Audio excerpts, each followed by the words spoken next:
사도신경으로 우리 신앙 고백하겠습니다. 전능하사 천지를 만드신 하나님 아버지를 내가 믿사오며 그 외아들 우리 주 예수 그리스도를 믿사오니 이는 성령으로 잉태하사 동정녀 마리아에게 나시고 본디오 빌라도에게 고난을 받으사 십자가에 못 박혀 죽으시고 장사한 지 사흘 만에 죽은 자 가운데서 다시 살아나시어 하늘에 오르사 전능하신 하나님 우편에 앉아 계시다가 저리로서 산 자와 죽은 자를 심판하러 오시리라. 성령을 믿사오며 거룩한 공예와 성도가 서로 교통하는 것과 죄를 사하여 주시는 것과 몸이 다시 사는 것과 영원히 사는 것을 믿사옵나이다. 아멘. 처음과 나중 되시는 하나님 아버지, 오늘도 우리의 일거수일투족을 감찰하시고 단잠에서 깨워주시고 주의 전으로 발걸음 옮겨주시고 또 주님이 허락하신 새날 주님과 함께 예배로 시작할 수 있도록 은혜 주심을 감사합니다. 오늘도 우리 자신이 하나님의 성전됨을 깨달아 예수 그리스도와 함께 새롭게 지어져가는 하나님이 원하시는 거룩한 성전이 되기를 소원합니다. 도와주셔서 단단한 믿음으로 가득 채워지는 주의 성전 되게 해 주옵소서. 하나님 아버지, 온전히 이 성전 안에 주님의 역사가 나타나게 도와주시고 성전 속에 주님의 영광만 가득 차게 하여 주셔서 세상의 모든 더러운 것들과 사탄 마귀 세력 물러가며 병마가 물러가는 역사가 나타나게 하여 주옵소서. 하나님 아버지, 주님의 약속하신 그날에 신부가 되어 신랑 되신 예수님 간절히 소망하며 기다리는 주의 백성들 다 삼아주시고 영광의 그날을 누릴 수 있는 성도들로 삼아 주옵소서. 오늘도 온 세상 주관하시는 하나님께서 참으로 전쟁터에도 찾아가 주시고 날마다 토성이 짙게 내린 전쟁터에서 무고한 백성들 생명들 죽어가지 않도록 도와주시옵소서. 오늘도 아버지여, 참으로 인간들의 탐심으로 인해서 전쟁이 끝이 나질 않습니다. 주님 도와주시고 이 세상을 다시 한번 주님의 원하시는 모습대로 평강이 넘치고 평안이 넘치는 그런 세상으로 주님 만들어 주옵소서. 오늘도 우리의 자녀들 도와주시고 세상에 나가 마음껏 주의 사명 잘 감당하며 살아가는 귀한 자녀들 다 되게 해 주시고, 하나님 간절히 원하옵기는 세상이 너무나 흉흉하고 사건 사고가 너무나 많사오니 하나님 자녀들 늘 눈동자처럼 지켜 보호해 주옵소서. 오늘도 주님 손길에 의탁합니다. 선교사님들도 지켜주시고 저들의 귀한 사역 통해 복음 땅끝까지 증거되어 예수님이 이 땅에 다시 오실 그날이 속히 도래하게 하여 주옵소서. 감사드리며 예수님 이름으로 기도합니다. 아멘. 우리 447장 찬양하시겠습니다.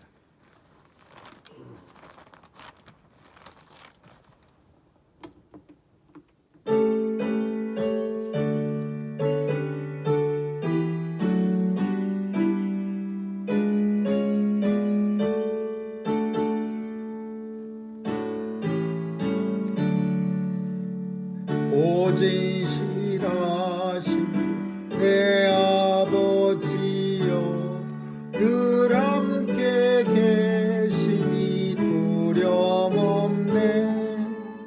그 사랑 펴잡고 날 지키시며 어제나 오늘이 한결같네.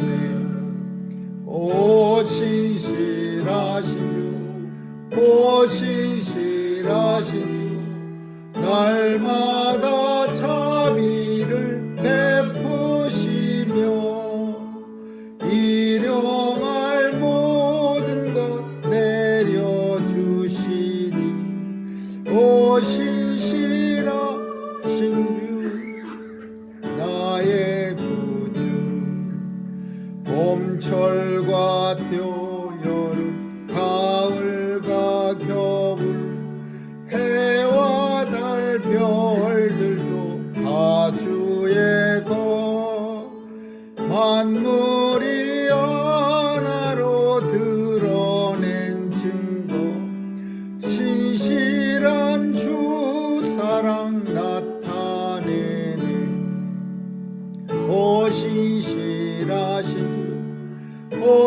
신실하신 주 날마다 자비를 베푸시며 일용할 모든 것 내려주시니 오 신실하신 주 나의 구주 내 죄를 사여 아니하시고 주 친히 오셔서 인도하네 오늘의 힘되고 내일의 소망 주만이 만복을 내리시네 오 신실하신 주 오 신실하신 주 날마다 자비를 베푸시며 일용할 모든 것 내려주시니 오 신실하신 주 나의 구주. 하나님의 말씀은 베드로전서 5장 보겠습니다. 베드로전서 5장 1절에서 11절까지 한 절씩 교대로 읽습니다. 베드로전서 5장입니다. 너희 중 장로들에게 권하노니 나는 함께 장로된 자요 그리스도의 고난의 증인이요 나타날 영광에 참여할 자로라. 너희 중에 있는 하나님의 양무리를 치되 부득이함으로 하지 말고 오직 하나님의 뜻을 쫓아 자원함으로 하며 더러운 일을 위하여 하지 말고 오직 즐거운 뜻으로 하며 막 기운 자들에게는 주장하는 자세를 하지 말고 오직 양무리의 본이 되라. 그리하면 목자장이 나타나실 때에 시들지 아니하는 영광의 멸류관을 얻으리라. 젊은 자들아 이와 같이 장로들에게 순복하고 다 서로 겸손으로 허리를 동이라. 하나님이 교만한 자를 대적하시되 겸손한 자들에게는 은혜를 주시느니라. 그러므로 하나님의 은하신 손에서 겸손하라. 때가 되면 너희를 높이시리라. 너희의 염려를 다 주께 맡겨버려라. 이는 저가 너희를 권고하심이니라. 들신하라 깨어라 너희 대적 마귀가 우문사자같이 두루다니며 삼킬 자를 찾으니 너희는 믿음을 굳게 하여 저를 대적하라. 이는 세상에 있는 너희 형제들도 동일한 고난을 당하는 줄을 알미니라. 모든 은혜의 하나님 곧 그리스도 안에서 너희를 부르사 자기의 영원한 영광에 들어가게 하시니라. 잠깐 고난을 받은 너희를 친히 온전케 하시며 굳게 하시며 강하게 하시며 토를 경고케 하시리라. 같이 읽습니다. 권력이 셋의 무궁토록 그에게 있을지어다. 아멘.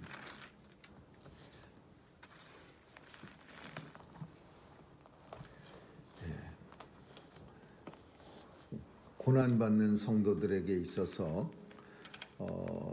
교회에 제일 중요한 여러 가지 요소가 있겠지만은 그 중에 가장 중요한 요소는 장로 직분자들의 모습 태도라고 볼 수 있습니다. 교회의 그 지도자, 다른 말로 하면 오늘 본문 속엔 장로들에게 권하노니 그렇게 말하는데, 교회의 장로는 어느 교회든지 대부분의 지대한 영향을 교회에 끼칩니다. 그래서 장로가 잘못하면은 그 교회는 엉망으로 교회인지 아니면 세상의 돗대기 시장인지 변해버리고, 또 교회가 장로가 잘못되면은 분쟁이 그냥 일어납니다. 그래서 교회에 문제점들이 있고 우리 주변에 교회들을 이렇게 자세히 들여다보면 그 분쟁의 중심에는 항상 장로가 도사리고 있습니다. 그리고 마찬가지로 반대로도 좋은 교회의 중심에도 장로가 자리 잡고 있습니다.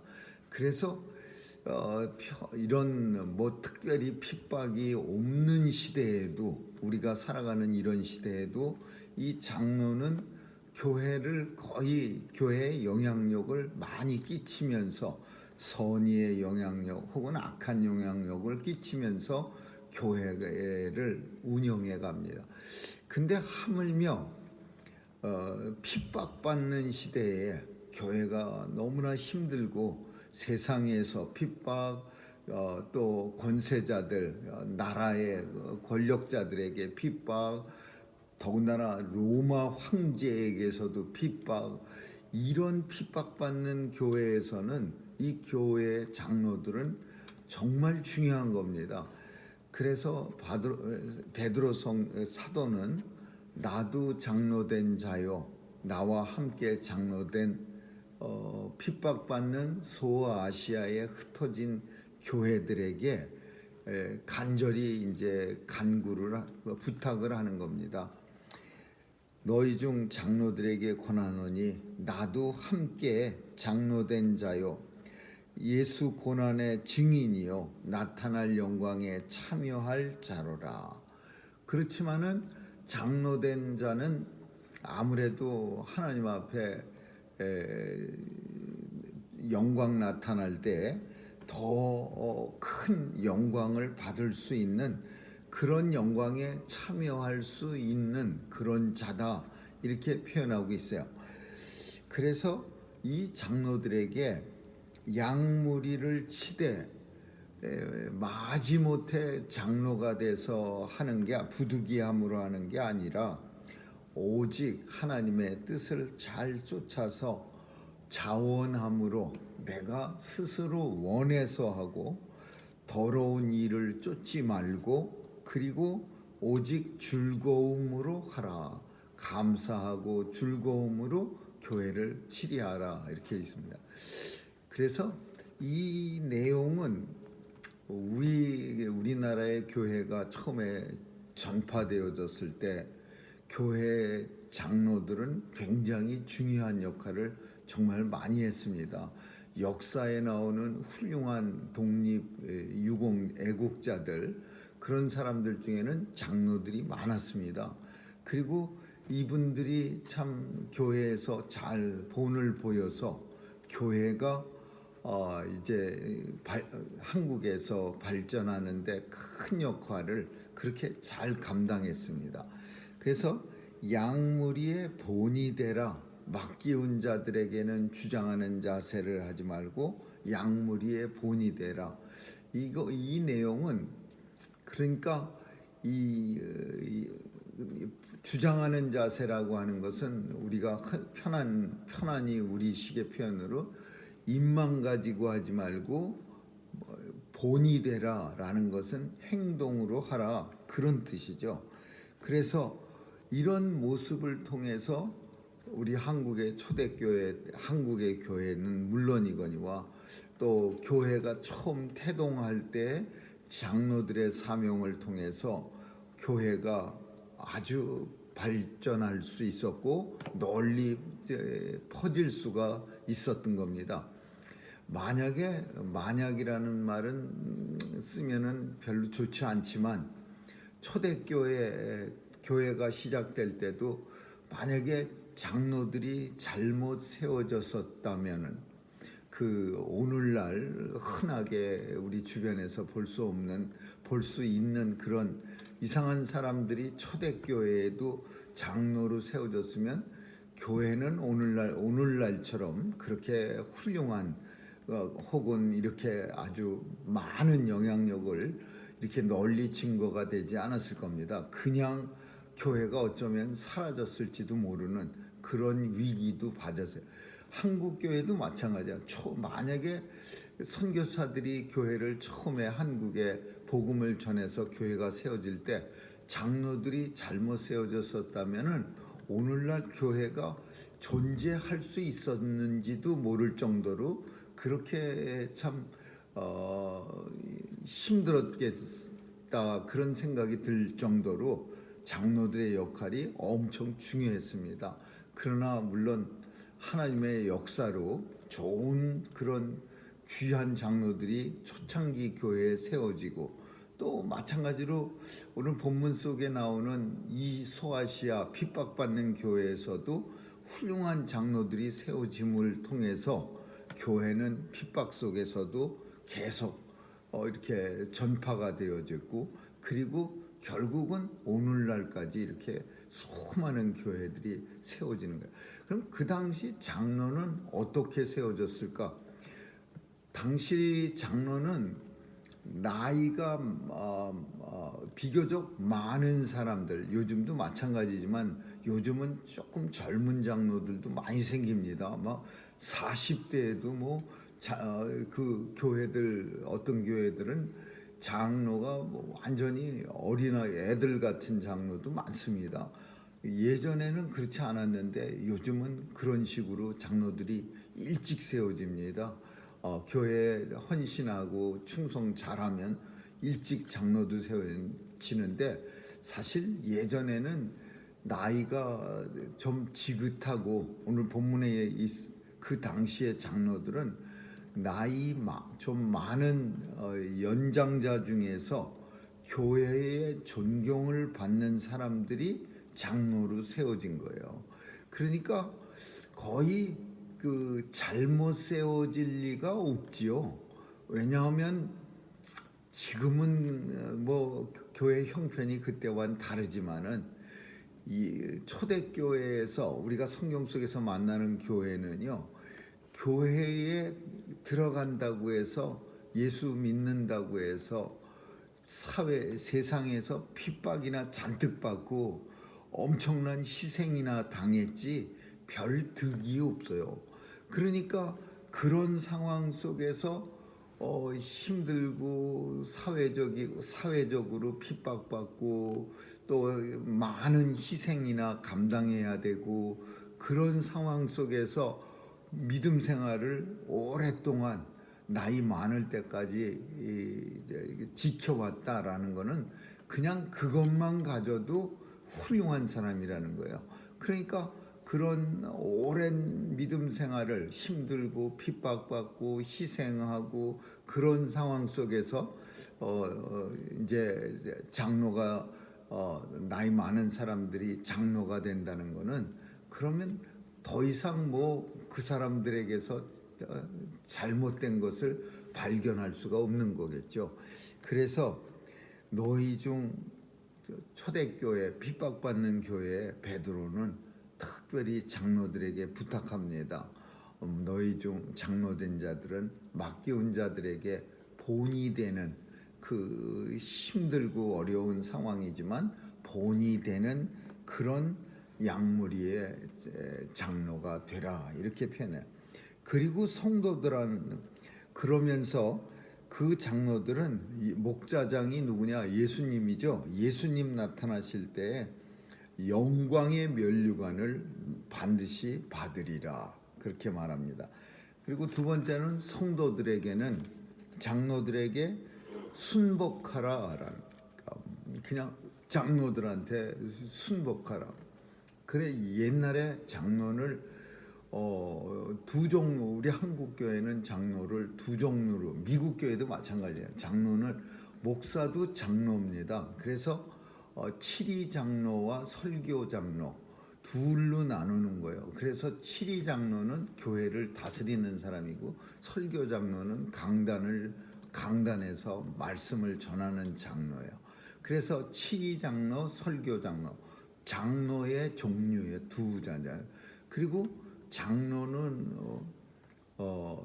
이 두 직분을 가진 사람들로서 이루어지는데, 근데 오늘 본문에 있는 것처럼 장로들에게 순복하라라는, 치리하는 장로들에게 순복하라라는 것은, 교회 예전에 한국 교회는요, 장로들이 그 치리회라는 걸 만들어 갖고 교회에서 믿음 생활 잘 못하는 사람들을 막 치리했습니다. 교회 나오지 못하게 하기도 하고, 교회 금지시키기도 하고, 성찬식에 참여 못하기도 하고, 또 교회에 얼마간 나와서도 근신하게 하고, 그런 7가지 그 형벌이 있어요. 그래서 그런 교회법에 따라서 7위 장로들이 교회 성도들 중에 형편없는 사람들을 치리했어요. 그러면 이게 이제 큰 자극이 돼 갖고서 교회를 안 나올 사람 같으면은 모르지만은 교회 나올 사람들은 다 그 장로들의 치리의 결정에 따라서 순복하는 거예요. 그 교회도 참 근신하게 되고, 그러면 교회가 얼마나 잘 세워집니까? 그게 한국 초창기 교회에서 나타났던 일이에요. 그래서 교회가 뭐 당시에는 노름 또 첩 뭐 이런 거가 이제 교회 안에 복음이 전해졌을 때 그 당시에 이제 노름이나 뭐 술 먹고 그런 게 그게 별로 한국 사람들 생각에는 나쁜 일이 아니라고 첩을 얻고 그러는 게, 그래서 이제 교회에서 그런 일을 근절시켰습니다. 그래서 아주 교회가 잘 세워가고 젊은 사람들은 이 장로들에게 아주 그냥 깍듯하게 순복하는 그런 일들이 교회에서 있었어요. 그러나 순복하지 않는 사람들에게는 교만한 자는 하나님이 대적하시되 겸손한 자들에게는 은혜를 베푸시나. 장로들에게 순복하는 게 다른 말로 하면 겸손한 거예요. 그런 사람들에게는 하나님이 은혜를 주시리라. 하나님의 능하신 손 아래에서 겸손하라. 때가 되면 너희를 높여 주시리라. 또 당시 교회를 제일 무섭게 만드는 거는 염려입니다. 염려. 이 걱정 있고 근심 있으면은 일이 손에 잡히질 않은 거예요. 믿음 생활도 마찬가지예요. 걱정 생기고 근심 생기면은 믿음을 좀을 먹는 가장 큰 좀벌레가 걱정 근심입니다. 걱정 근심이 싹 믿음을 파고 들어가면은요, 믿음이 오히려 담대해져서 걱정 근심을 밀어내야 되는데 오히려 걱정 근심이 믿음을 갖다가 살살 갉아먹어서 믿음이 없어지는 거예요. 그래서 너의 염려를 다 주께 맡겨버려라. 주님이 저가 너희를 권고하심이라. 주님한테 다 맡기라고 주님이 우리에게 권고하신 거예요. 이거는 내가 주님 맡아주세요 그런 게 아니라 주님이 말씀하시는 거야. 너의 염려를 다 내게 맡겨라. 수고하고 무거운 짐진 자들아 다 내게로 와라. 내 짐은 쉽고 가볍고 또 내게 맡기며 너희가 내 안에서 평강을 누리라.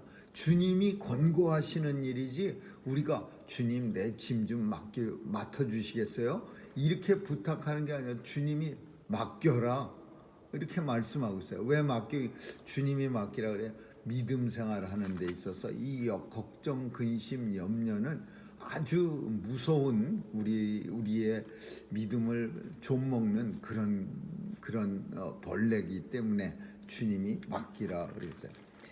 그리고 그 마귀가 이 걱정 근심의 주동자가 누구냐면 우리 인생들로 하여금 근심하게 하고 걱정하게 해서 믿음의 길에서 떨어뜨리게 하는 게 마귀입니다.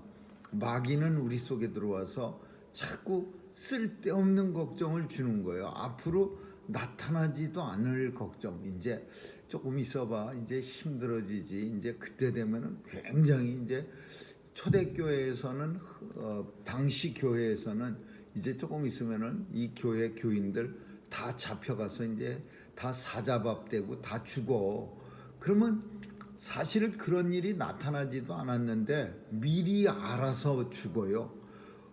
포로 수용소에서 사람들이 제일 많이 죽는 때가 예전에 크리스마스가 지나자마자 죽는다고 합니다. 왜냐하면 크리스마스 때 이 독일군 포로로 잡힌 그 미군이나 이런 연합군들을 그 성탄절 기념으로 사람들을 이렇게 포로를 풀어주는데 그 풀어주지 않으면 그러면은 이제 계속 풀어줄 거라고 생각하고 있다가 안 풀어주면은 이제 알아서 수용소에서 죽어가는 거예요. 힘들어서 죽는 게 아니라 소망이 끊겨서 걱정 근심 때문에 죽어가는 거예요. 마찬가지로 마귀가, 사탄 마귀가 우리 속에 들어와서 우리의 걱정 근심에다가 불을 지펴갖고 계속해서 나타나지도 않을 그런 끔찍한 일을 갖다가 상상하게 만들고, 힘들고 어려운 일 상상하게 만들어서 미리 쓰러지게 만드는. 그래서 너희는 믿음을 굳게 하여, 예수 안에 있는 믿음을 굳게 하여 저를 대적하라. 마귀를 대적하면 넉넉하게 마귀를 이겨낼 수 있으리라. 그러면서 9절에 보면 뭐라고 하냐면, 세상에 있는 너의 형제도 동일한 고난을 당하는 줄을 알미니라. 이 표현은 이게 무슨 말이에요? 나만 그런 거 아니다 그 얘기야. 세상에 있는 너희 형제들도 동일한 고난을 당하는 줄 알미니라. 너희가 알미니라. 그러니까 사람들은요, 나만 그래 이런 생각 때문에 혼자 알아서 넘어져요. 다른 사람들도 사실은 다 속에 들어가 보면은 속이 뒤집혀져 있고 속이 시커멓게 썩어 있어. 근데 항상 인생들은 생각하기를 나만 그렇게 힘들고, 나만 속이 썩어 있고, 나만 마귀가 들어와서 그냥 내 걱정 근심을 한바탕 뒤집어 놓고, 온 세상 사람 다 바보가 아닌 이상, 정신병자가 아닌 이상 세상 사람 다 정도의 차이는 있지만은, 그러나 다들 걱정 근심 또 우리를 믿음을 연약하게 하는 요소들이 다 앉아 있습니다. 하나님께서는 어떤 사람들은 아주 넉넉한 믿음 주셔서 그냥 걱정 근심이 세도 이겨나갈 수 있는 힘을 주시고, 어떤 사람들은 또 사람에 따라 조그만 걱정 가지고서도 밤새 끙끙 앓는 그런 사람도 있어서, 그래서 걱정이 크고 작은 게 중요한 게 아니라 주님이 넉넉한 믿음을 주셔서 큰 거를 이길 수 있도록 도와주시고, 어떤 사람은 작은 거 가지고도 아주 그냥 거의 다 죽어가는 그런 참 연약한 믿음을 가진 사람도 있는 거고요. 그래서 모든 은혜의 하나님 예수 안에서 너희를 부르사 자기의 영원한 영광에 들어가게 하시니가, 예수님 때문에 우리는 예수님 때문에 하나님의 영원한 영광에 들어갑니다. 그러나 그 예수님도 잠깐 고난을 당하셨어, 십자가에. 그래서 그렇게 들어가게 하시니가 잠깐 고난을 받은 너희를 친히 온전케 하시고 굳세게 지켜주시고 강하게 그런 고난 이기게 하시고 너희의 믿음의 터를 견고케 하시리라. 예수님이 우리와 함께 하시면서 지켜주시니까 그런 고난 걱정 마귀가 우리를 아무리 짓고 까불려도 우리는 넉넉히 이길 수 있습니다. 그렇게 말하는 거예요. 이 권세가 세세 무궁토록 그에게 있을지어다. 예수 그리스도 안에 있을지어다. 이것은 핍박받는 교회 대상자가 누구냐에 따라서 내용이 물론 모든 세대의 성도들에게 주시는 말씀이긴 하지만 때때로는 그 대상자에 따라서 내용이 우리에게 전해지는 내용이 달라질 수도 있습니다. 핍박받는 성도들이야. 핍박받는 성도들. 그러니까 얼마나 힘들겠어요. 그런 핍박받을 때 누가 중요합니까? 그 교회의 기둥 같은 장로들은 중요합니다. 그렇게 말하고 있고, 그 장로들이 열심으로 할 때 모든 성도들은 순복해서 핍박받는 교회를 지켜나갈 때 예수 그리스도께서 그 교회를 보호해 주십니다. 이렇게 말하고 있는 겁니다.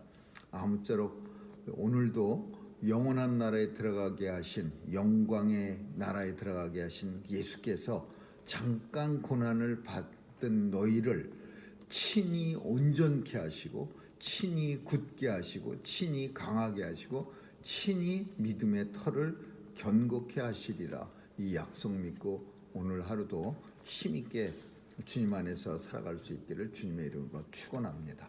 기도하겠습니다. 좋으신 하나님 감사합니다. 예수 그리스도와 함께하는 오늘이 주님의 원한 뜻대로 이 땅에서 믿음의 터전을 견고케 하면서 하나님 앞에 영광 돌리는 복된 날 되게 해 주옵소서. 감사드리며 예수님 이름으로 기도합니다. 아멘. 주기도문으로 마치겠습니다. 하늘에 계신 우리 아버지여, 이름이 거룩히 여김을 받으시오며 나라에 임하옵시며 뜻이 하늘에서 이룬 것 같이 땅에서도 이루어지이다. 오늘날 우리에게 일용할 양식을 주옵시고 우리가 우리에게 죄 지은 자를 사하여 준 것 같이 우리의 죄를 사하여 주옵시고 우리를 시험에 들게 하지 마옵시고 다만 악에서 구하옵소서. 대개 나라와 권세와 영광이 아버지께 영원히 있사옵나이다. 아멘.